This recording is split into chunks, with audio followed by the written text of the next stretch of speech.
করবে তারাই ইমাম হুসাইনকে মহব্বত করবে। কন্যা সুবহানাল্লাহ।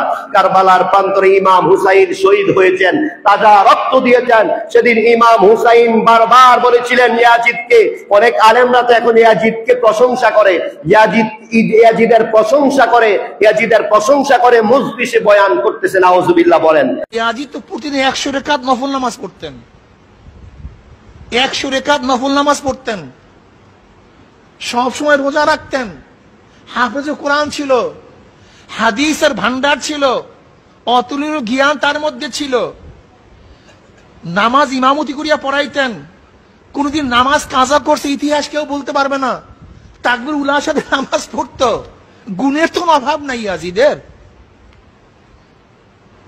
ইয়াজিদের তো গুণের অভাব নাই। প্রশংসা করে মজলিসে বয়ান করতেছে, নাউজুবিল্লাহ বলেন।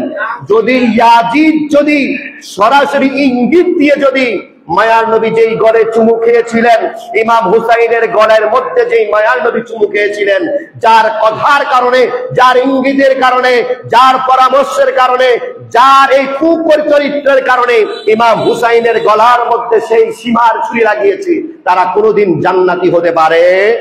তাদের প্রশংসা যারা করবে নিশ্চয়ই তারাও জাহান্নামী। বলেন ঠিক কিনা?